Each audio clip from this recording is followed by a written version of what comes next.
السلام علیکم ورحمۃ اللہ وبرکاتہ۔ عزیز طلباء و طالبات، آج ہم انشاءاللہ العزیز اپنا فقہ کا پہلا آن لائن سبق پڑھیں گے۔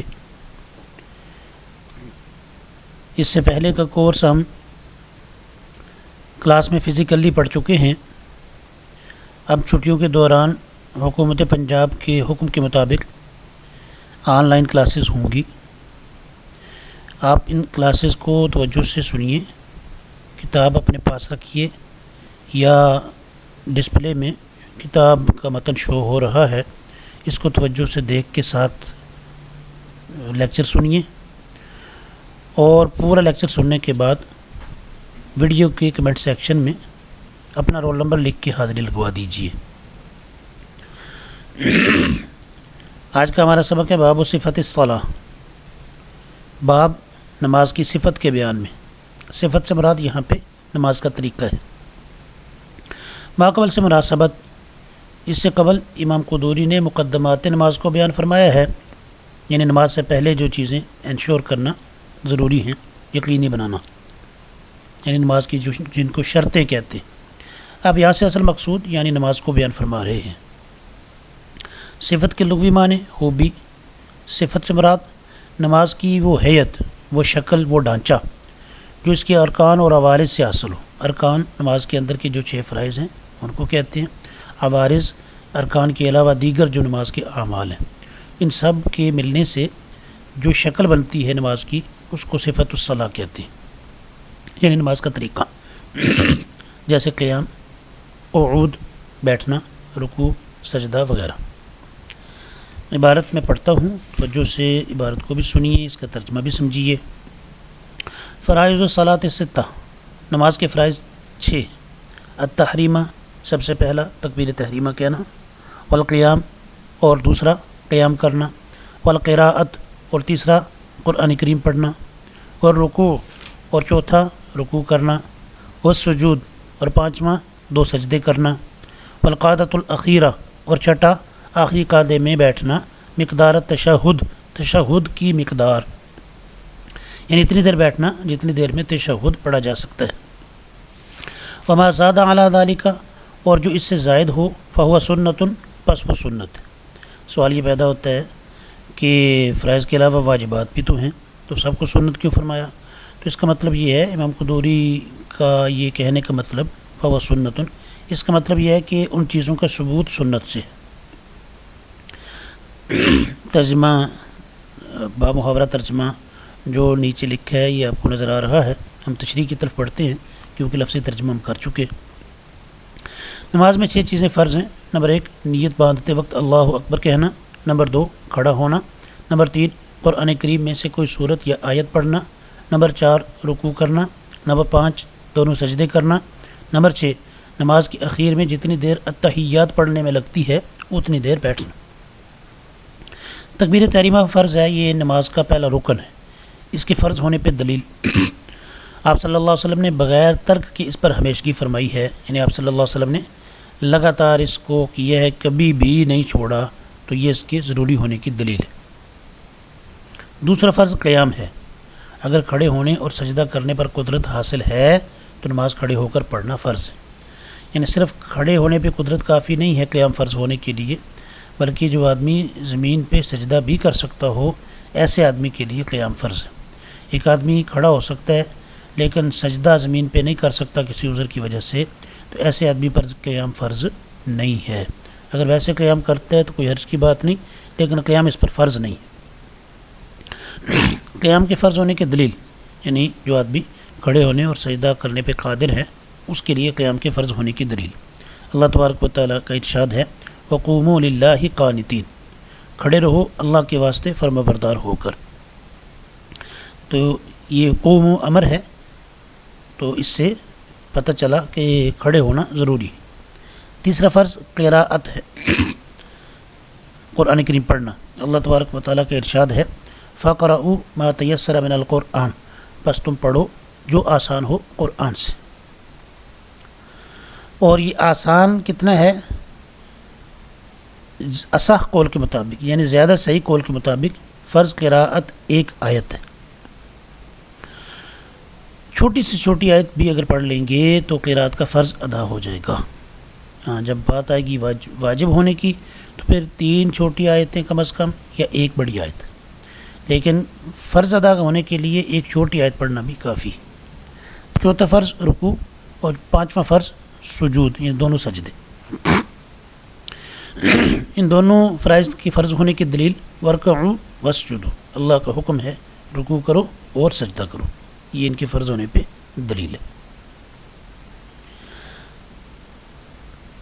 چھٹا فرض قعدہ اخیرہ تشہد کی مقدار. قعدہ کا معنی بیٹھنا، 2 سجدوں کے درمیان بیٹھنے کو جلسہ کہتے ہیں، 2 سجدوں کے بعد بیٹھنے کو قعدہ کہتے ہیں. اور جس قعدے میں سلام پھیرنا ہوتا ہے اس کو قعدہ اخیرہ کہتے ہیں کہ آخری قعدہ ہے، کیونکہ 4 رکعت یا 3 رکعت والی نماز میں 2 رکعت کے بعد بھی بیٹھا جاتا ہے اور پھر آخر میں سلام سے پہلے بھی بیٹھا جاتا ہے. تو جس قعدے میں سلام پھیرنا ہوتا ہے اس کو قعدہ اخیرہ کہتے ہیں، اور جس قعدے کو کر کے اگلی رکعت کے لیے اٹھ جانا ہوتا ہے اس کو قعدہ اولا کہتے ہیں، پہلا قعدہ. تو آخری قعدے میں تشہد پڑھنے کی مقدار بیٹھنا. تشہد پڑھنا فرض نہیں ہے، اتنی دیر بیٹھنا فرض، تشہد پڑھنا واجب ہے. دلیل حضور صلی اللہ علیہ وسلم نے ارشاد فرمایا کہ جب تو آخری سجدے سے اپنا سر اٹھا لے اور تشہد کی مقدار بیٹھ جائے تو تیری نماز پوری ہو گئی. اس حدیث سے معلوم ہوا کہ نماز کا پورا ہونا تشہد کی مقدار بیٹھنے پر موقوف ہے، اس پر ڈیپینڈ کرتا ہے. لہٰذا بقدر تشہد بیٹھنا فرض ہے. یہ بیٹھ لے گا پھر نماز پوری ہوئی. 6 فرائض کے علاوہ باقی تمام چیزوں کو امام قدوری نے سنت بتلایا ہے، حالانکہ نماز میں کچھ چیزیں واجبات بھی ہیں. اس وہم کا یا اس ذہن میں پیدا ہونے والے سوال کا ازالہ یہ ہے کہ ان کے واجب ہونے کا ثبوت سنت سے ہے، اس لیے سنت کہہ دیا. اگلا مسئلہ وَإِذَا دَخَلَ الرَّجُلُ فِي صَلَاتِهِ كَبَّرَ. جب آدمی داخل ہونے لگے اپنی نماز میں کبّرہ تو تکبیر تحریمہ کہے. اگلا مسئلہ ورفع یدیہ، اور اٹھائے اپنے دونوں ہاتھوں کو مع تکبیر، تکبیر کہنے کے ساتھ ساتھ، حتیٰ یہاں تک کہ یحاذیہ، مقابل کر لے، بابہامیہ، اپنے دونوں ہاتھوں کے انگوٹھوں کو، شحمۃ اذنیہ، کانوں کی لو کے ساتھ، یعنی کانوں کی لو کے مقابل انگوٹھے چلے جائیں. یہ طریقہ ہے، انگوٹھے کانوں کی لو کو ٹچ کرنا ضروری نہیں ہے، اس کے برابر لے جانا کافی. کوئی ٹچ کر لیتا ہے پھر بھی کوئی حرج کی بات نہیں. تشریح: جب نماز پڑھنے کا ارادہ کرے، خواہ فرض ہو یا نفل، تو تکبیر تحریمہ کھڑے ہو کر کہے.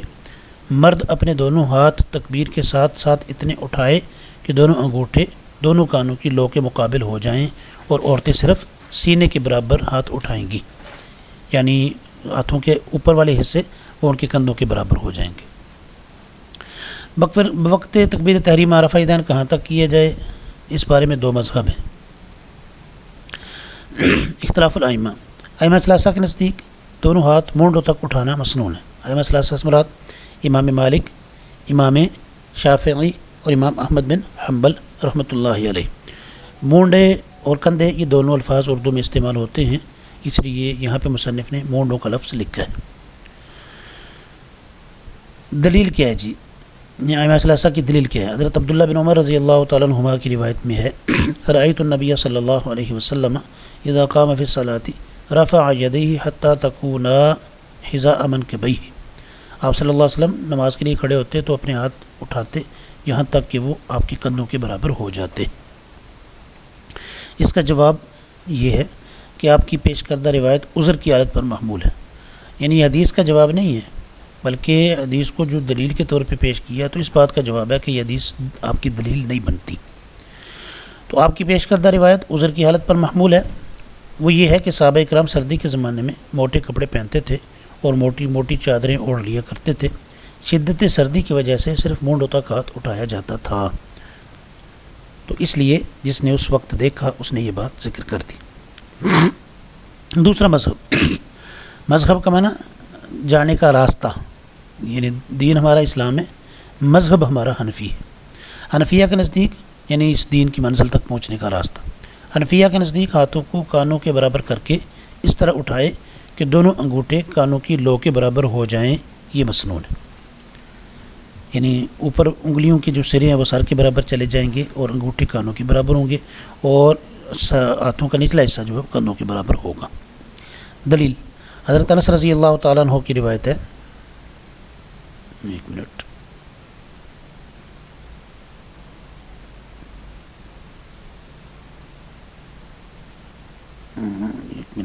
یہ صفحہ گم، ہاں جی آ رہا ہے۔ دلیل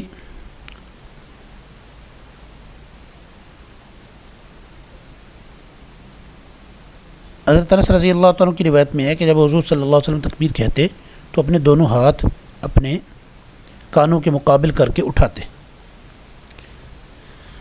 اگلا مسئلہ، فَإِن قَالَ اگر نمازی نے کہا بدلا من التکبیر، تکبیر کے بدلے میں، تکبیر یعنی اللہ اکبر کی جگہ پہ کہا اللہ اجل، یا کہا اللہ اعظم، یا کہا اللہ الرحمن، یعنی معذرت، یا کہا الرحمن اکبر، یعنی اللہ اکبر کی بجائے اللہ اجل کہا یا اللہ اعظم کہا یا الرحمن اکبر کہا، اجزاہ، تو یہ بھی اس کے لیے کافی ہے، عند ابی حنیفہ رحمہ اللہ و محمد رحمہ اللہ، یعنی امام ابو حنیفہ اور امام محمد طرفین رحمۃ اللہ علیہما کے نزدیک ان میں سے کوئی جملہ کہہ لیا تو وہ بھی کافی۔ وقال ابو یوسف رحمہ اللہ تعالی، اور امام ابو یوسف رحمۃ اللہ علیہ فرماتے ہیں لا یجوز الا ان یقول، جائز نہیں ہے اس کے لیے سوائے اس کے کہ یہ کہے اللہ اکبر کہے یا اللہ الاکبر کہے یا اللہ الکبیر کہے، مطلب یہ ہے کہ جو بھی جملہ کہے اس میں تکبیر کا مادہ کاف با را آنا چاہیے۔ تشریح، اس عبارت میں افتتاح نماز کے الفاظ کو بیان فرمایا ہے۔ نماز شروع کن الفاظ کے ساتھ کی جائے گی؟ کہ اللہ اکبر کے علاوہ دوسرے الفاظ سے بھی نماز شروع کر سکتے ہیں یا نہیں؟ اس بارے میں 4 مذاہب ہیں، 4 موقف ہیں۔ پہلا، طرفین کے نزدیک یعنی امام ابو حنیفہ اور امام محمد کے نزدیک ہر اس لفظ سے نماز شروع کرنا درست ہے جو اللہ کی تعظیم یعنی اللہ کی عظمت پر دلالت کرے، جیسے اللہ اکبر، اللہ سب سے بڑا ہے، اللہ اجل، اللہ تبارک و تعالیٰ جلالت شان والا ہے۔ دوسرا مذہب یا دوسرا موقف، امام ابو یوسف کے نزدیک اگر اچھی طرح تکبیر کہنے پر قادر ہو تو اللہ اکبر، اللہ الاکبر، اللہ الکبیر، اللہ کبیر، ان چاروں میں سے کسی ایک لفظ کے ساتھ نماز شروع کرنا جائز ہے، ان کے علاوہ جائز نہیں، یعنی جو بھی جملہ کہے اس میں تکبیر کا مادہ ضروری ہے۔ تیسرا مذہب یا تیسرا موقف، شوافی کے نزدیک صرف اللہ اکبر، اللہ الاکبر کے ساتھ شروع کرنا درست ہے، یعنی تکبیر میں بھی یہ 2 ہی جملے استعمال کرے گا، ان کے علاوہ کوئی اور صیغہ استعمال کرنا جائز نہیں ہے شوافی کے نزدیک۔ چوتھا موقف، امام مالک اور امام احمد کے نزدیک صرف اللہ اکبر کے ساتھ جائز ہے، یعنی وہ کہتے ہیں صرف یہی بس، اس کے علاوہ اس کا متبادل کوئی نہیں ہے۔ طرفین کی دلیل کیا ہے؟ یعنی امام ابو حنیفہ اور امام محمد جو فرماتے ہیں کہ اللہ کی بڑائی پر دلالت کرنے والا کوئی بھی جملہ بول لے تو کافی ہے، ان کی دلیل کیا ہے؟ وہ کہتے ہیں لغت میں تکبیر کے معنی ہے تعظیم، تکبیر بڑائی بیان کرنا، تعظیم عظمت بیان کرنا، اور تعظیم کے معنی ان تمام الفاظ سے حاصل ہو جاتے ہیں، لہذا نماز کا شروع کرنا ان تمام الفاظ سے صحیح ہوگا۔ صحیح قول طرفین کا ہے۔ قدوری کے جو نام ہیں ان میں سے ایک نام المختصر ہے، اسی طرح ایک نام اس کا الکتاب ہے، فقہ حنفی کے حلقوں میں اس کا ایک نام الکتاب ہے۔ تو اس کی شروحات جو لکھی گئی ہیں ان میں سے ایک عربی شرح اللباب فی شرح الکتاب، تو اللباب جو ہے اس میں طرفین کے قول کو ترجیح دی گئی ہے کہ اللہ اکبر کہہ دے، اللہ اعظم کہہ دے، الرحمن اکبر کہہ دے، ٹھیک ہے، نماز ہو جائے گی، تکبیر تحریمہ کا فرض ادا ہو جائے گا۔ اگلا مسئلہ، وَيَعْتَمِدُ، اور رکھے، بِيَدِهِ الْيُمْنَى، اپنے دائیں ہاتھ، عَلَى الْيُسْرَى، اپنے بائیں ہاتھ پر، اپنا دائیں ہاتھ اپنے بائیں ہاتھ پر رکھے۔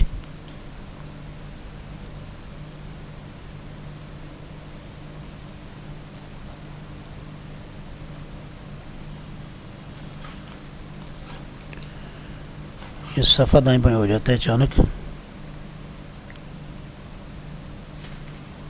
ہاں، وَيَعْتَمِدُ، اور رکھے، بِيَدِهِ الْيُمْنَى، اپنا دائیں ہاتھ، عَلَى الْيُسْرَى، بائیں ہاتھ پر، وَيَضَعُهُمَا، اور رکھے ان دونوں کو، تحت السرہ، ناف کے نیچے، یعنی دائیں ہاتھ بائیں ہاتھ کے اوپر رکھے گا اور ان دونوں کو ناف کے نیچے باندھے گا۔ ثم یقول، پھر کہے، سبحانک اللہم، پاکی بیان کرتا ہوں میں تیری اے اللہ، وبحمدک، اور ساری تیرے لیے ہی ساری تعریفیں ہیں، یا میں تیری پاکی بیان کرتا ہوں جو تیری حمد کے ساتھ متلبس ہو، ملی ہوئی ہو۔ وتبارک اسمک، اور برکت والا ہے نام تیرا۔ وتعالی جدک، اور بلند ہے شان تیری۔ ولا الہ، اور نہیں کوئی عبادت کے قابل غیرک سوائے تیرے۔ نمازی ہاتھ باندھنے کے بعد ثنا پڑھے، اور ثنا کے الفاظ متن میں ہیں، یعنی جو ابھی میں نے پڑھ کے ترجمہ کیا۔ اس عبارت میں 3 مسائل جو ہیں وہ زیر غور ہیں۔ پہلا مسئلہ، دائیں ہاتھ کو بائیں ہاتھ پر رکھنے کی کیفیت کے سلسلے میں۔ اس کا جواب یہ ہے کہ دائیں ہاتھ کی ہتھیلی کو بائیں ہاتھ کی ہتھیلی کی پشت پر رکھے، اور دائیں ہاتھ کے انگوٹھے اور چھوٹی انگلی سے بائیں ہاتھ کا گٹا پکڑے۔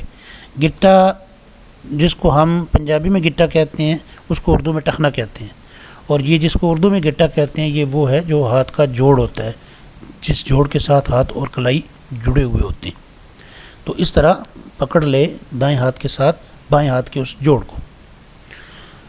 دوسرا مسئلہ، دائیں ہاتھ بائیں ہاتھ پر رکھے یا نہیں، اس میں 2 مذہب ہیں۔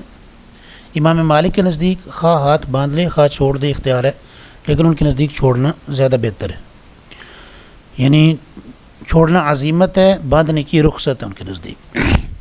ائمہ ثلاثہ کے نزدیک نماز میں دائیں ہاتھ بائیں ہاتھ پر رکھنا مسنون ہے، یعنی ہاتھ باندھنا۔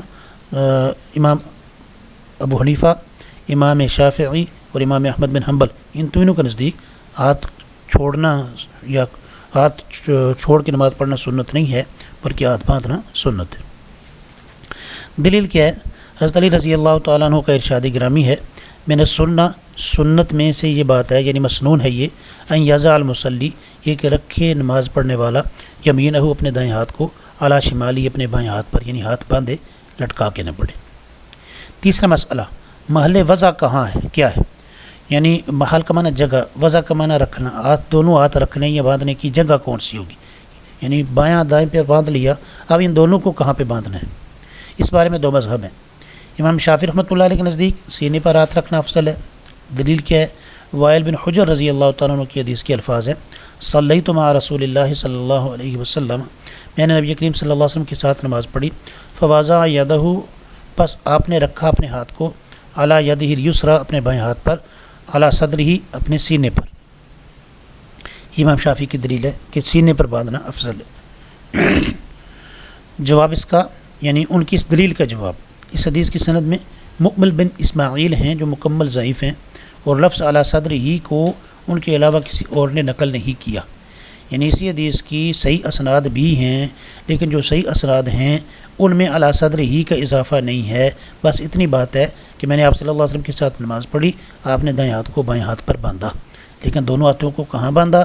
یہ سینے پر باندھنے کی بات جو تفصیل ہے، یہ صرف مقبل بن اسماعیل والی جو سند ہے اسی سند کے بعد متن میں یہ تفصیل موجود ہے، باقی کسی سند کے بعد متن میں یہ تفصیل موجود نہیں، اور یہ مقبل بن اسماعیل جو ہیں یہ ضعیف ہے۔ حنفیہ کے نزدیک ناف کے نیچے ہاتھ باندھنا سنت ہے، یعنی دونوں ہاتھ باندھے جائیں گے، کہاں باندھے جائیں گے؟ ناف کے نیچے۔ دلیل کیا ہے؟ حضرت علی رضی اللہ تعالیٰ عنہ سے منقول ہے، ان من السنت وضع الکف علی الکف تحت السرہ، کہ مسنون یہ ہے باندھنا یا رکھنا ہتھیلی کو ہتھیلی پر، یعنی دائیں ہتھیلی کو بائیں ہتھیلی کی پشت پر رکھنا، اور ان دونوں کو رکھنا تحت السرہ، ناف کے نیچے۔ اگلا مسئلہ، وَيَسْتَعِيذُ بِاللَّهِ مِنَ الشَّيْطَانِ الرَّجِيمِ، وَيَسْتَعِيذُ، اور پناہ چاہے، باللہ، اللہ تبارک و تعالیٰ کی، من الشیطان الرجیم، شیطان مردود کے شر سے۔ امام مالک رحمۃ اللہ علیہ کا موقف یہ ہے کہ تکبیر اور سورہ فاتحہ کے درمیان کوئی ذکر مسنون نہیں، تکبیر تحریمہ کے بعد سیدھی سورہ فاتحہ شروع کی جائے گی۔ دلیل کیا ہے ان کی؟ حضرت انس رضی اللہ تعالیٰ عنہ کی روایت کے الفاظ ہیں کہ میں نے رسول اللہ صلی اللہ علیہ وسلم اور اسی طرح ابوبکر صدیق رضی اللہ تعالیٰ عنہ، عمر فاروق رضی اللہ تعالیٰ عنہ، عثمان غنی رضی اللہ تعالیٰ عنہ کے پیچھے نماز پڑھی، اور سب کے بارے میں کہتے ہیں وَكَانُوا يَفْتَتِحُونَ الْقِرَاءَةَ، اور تھے وہ ابتدا کرتے قرات کی بالحمد للہ رب العالمین، الحمد للہ رب العالمین کے ساتھ، یعنی اس سے پہلے اور کچھ نہیں پڑھتے تھے۔ اس کا جواب یہ ہے، یعنی انہوں نے اس کو جو اپنی دلیل سمجھا، اس بات کا جواب یہ ہے کہ اس حدیث میں افتتاح سے مراد جہری قرات کو شروع کرنا ہے، قرات سریہ اس کے مخالف نہیں، یعنی اس سے صرف اتنا پتہ چلتا ہے کہ آپ صلی اللہ علیہ وسلم یا یہ حضرات خلفائے راشدین جب نماز تکبیر تحریمہ کہنے کے بعد قرات بلند آواز سے شروع کرتے تھے تو الحمدللہ رب العالمین سے شروع کرتے تھے بس. اس میں یہ نہیں ہے کہ اس سے پہلے وہ آہستہ آواز سے بھی کچھ نہیں پڑھتے ہوں گے. ہمارے نزدیک سنت طریقہ یہ ہے کہ دونوں ہاتھ ناف کے نیچے رکھنے کے بعد ثنا پڑھے پھر تعوذ پڑھے. تعوذ کی دلیل کیا ہے؟ اللہ تبارک و تعالیٰ کا ارشاد ہے فَإِذَا قَرَأْتَ الْقُرْآنَ فَاسْتَعِذْ بِاللَّهِ، جب تو قرآن کریم کی تلاوت کرنے لگے فَاسْتَعِذْ بِاللَّهِ تو اللہ کی پناہ مانگ لیا کر. اگلا مسئلہ جی وَيَقْرَأُ بِسْمِ اللَّهِ الرَّحْمَنِ الرَّحِيمِ، اور پڑھے بسم اللہ الرحمن الرحیم. وَيُسِرُّ بِهِمَا، اور آہستہ آواز سے پڑھے ان دونوں کو، یعنی تعوذ کو اور تسمیہ دونوں کو آہستہ آواز سے پڑھے. تشریح: ہر رکعت کے شروع میں الحمدللہ سے پہلے بسم اللہ الرحمن الرحیم پڑھنا مسنون ہے. بسم اللہ زور سے پڑھے یا آہستہ پڑھے، اس بارے میں پھر دو مذہب ہیں. امام شافعی رحمۃ اللہ علیہ کے نزدیک جہری نماز میں بسم اللہ جہرن پڑھے اور سری نماز میں سرن، یعنی وہ کہتے ہیں جس نماز میں باقی قرات بلند آواز سے کرنی ہے اس میں بسم اللہ بھی بلند آواز سے پڑھ لے، اور جس نماز میں باقی قرات آہستہ آواز سے کرنی ہے اس نماز میں بسم اللہ بھی آہستہ پڑھ لے. ان کی دلیل کیا ہے؟ عن ابن عباس رضی اللہ عنہما کان رسول اللہ صلی اللہ علیہ وسلم یجہر بسم اللہ الرحمن الرحیم. حضرت عبداللہ بن عباس رضی اللہ تعالیٰ عنہ سے روایت ہے کہ رسول اللہ صلی اللہ علیہ وسلم بسم اللہ کو جہرن یعنی بلند آواز سے پڑھتے تھے. تو اس دلیل کا جواب ہماری طرف سے یہ ہے کہ یہ جو ہے جو نقل کیا حضرت عبداللہ بن عباس نے، یہ کبھی کبھی صحابہ کرام کی تعلیم کی خاطر بسم اللہ کے ساتھ آپ نے جہر فرمایا ہے، یعنی بلند آواز سے پڑھی ہے، ورنہ عام عادت شریفہ بلند آواز سے پڑھنے کی نہ تھی. دوسرا مذہب یا موقف حنابلہ اور احناف یعنی امام احمد بن حنبل کے پیروکار اور امام ابو حنیفہ رحمۃ اللہ علیہ کے پیروکار کے نزدیک بسم اللہ آہستہ پڑھے خواہ جہری نماز ہو یا سری. دلیل کیا ہے؟ حضرت عبداللہ بن مسعود رضی اللہ تعالیٰ عنہ کا قول ہے 4 چیزیں ایسی ہیں جن کو امام آہستہ پڑھے: تعوذ، تسمیہ، تحمید یعنی سمیع اللہ لمن حمدہ، یعنی معذرت ربنا لک الحمد. سمیع اللہ لمن حمدہ جو ہے وہ تسمیع ہے، ربنا لک الحمد امام بھی کہے گا لیکن آہستہ کہے گا، اور اسی طرح آمین. یہ 4 چیزیں امام آہستہ کہے. حضرت ابن مسعود کا قول یہ حناف کی دلیل ہے. آج کے لیے اتنا کافی ہے، باقی پھر انشاءاللہ اگلے سبق میں پڑھیں گے. یہ سبق توجہ سے سنیں اور اس کے بعد پھر جو اس ویڈیو کا کمنٹ سیکشن ہے اس میں اپنا رول نمبر کمنٹ کر کے اپنی حاضری لگوا لیں. السلام علیکم ورحمۃ اللہ وبرکاتہ. جنہوں نے ابھی تک چینل سبسکرائب نہیں کیا وہ سبسکرائب کر لیں، بیل آئیکن جو ہے وہ اس کو پریس کر لیں تاکہ اگر لائیو سبق پڑھایا جائے تو اس کا لنک وغیرہ کاپی کرنے میں اگر کچھ مشکل بھی ہو رہی ہو تو آپ لوگ جو ہیں ان کو لنک بھیجے بغیر خود بخود نوٹیفیکیشن مل جائے. ایک بار پھر السلام علیکم ورحمۃ اللہ وبرکاتہ.